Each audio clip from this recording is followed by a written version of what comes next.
Kumustahin natin ang latest na sitwasyon sa Marikina kung saan umabot nitong madaling araw sa third alarm ang Marikina River. At may ulat on the spot si EJ Gomez. EJ? Rafi, mas humupa na ang water level rito sa Maya Marikina River. Sa mga oras na to, nasa 16.1 meters ang antas ng tubig dito sa ilog. Kanina nag-ikot-ikot tayo sa lungsod at tuloy-tuloy din naman yung paghupa ng baha sa mga apektadong barangay. At sinek din natin yung sitwasyon ng mga evacuees, mga namamasada at iba pang naghahanap buhay kahit na maulan para raw may maiuwi silang kita sa kanilang mga pamilya. Dito sa Marikina, ang H. Bautista Elementary School sa Barangay Concepcion 1 ang evacuation center na may pinakamaraming evacuees.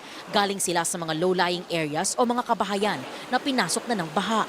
Sa tala ng Marikina LGU, nasa mahigit 4,700 na pamilya o lagpas 23,600 na individual ang kabuang bilang ng evacuees sa lungsod. Ngayong umaga, bumisita si DSWD Rex Gatchalian para mamigay ng relief packs para sa mga apektadong residente. Kasama niya si Marikina City Mayor Maan Chodoro.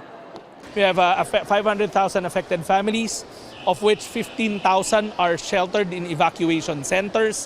We have released 100,000 family food packs. May pagkain yan para sa pamilya ng 4 hanggang 5 na maglalas hanggang 3 hanggang 4 na araw. Isa to sa pinakamadaming evacuees. Meron tayong 3,883 individuals, 603 families here in H. Bautista alone. Binibigyan natin sila ng ready-to-eat food like yung noodles, cup noodles natin, and then yung mga mats, kumot na meron tayo.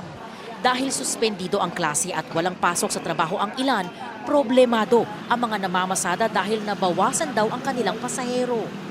Mahirap po kasi walang pasok at tapos di makabiyay kami.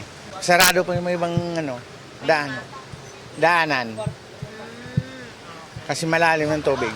Malaki pa ang epekto kasi walang pasahero tapos halos makaboundary lang.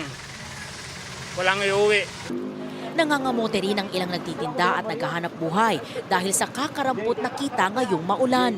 Matumal, umaasala sa mga dumadaan. Kung baka sakaling makabenta, okay lang. Kung wala, tsaga-tsaga. Kami nagbakasakali na lang kahit walang kita dahil mahina nga yun dahil bagyo. Yun po, kung sa bahay lang walang mangyayari.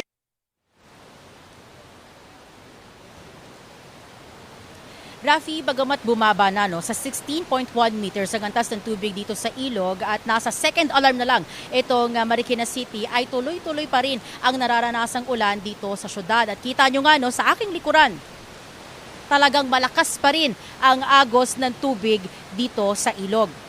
Samantala, kanina, nagsimula na po yung paglilinis ng Marikina LGU ng putik po dito sa Maya River Park. Matapos ngang magsimula rin naman na humupa yung baha. At ayon sa kanila, sa mga susunod na oras ay posible na raw na maging passable sa mga motorista. Unang-una, yung Bayan Access Road dyan lang po sa ating bandang unahan at ito pong bahagi ng kalsada na aming kinatatayuan.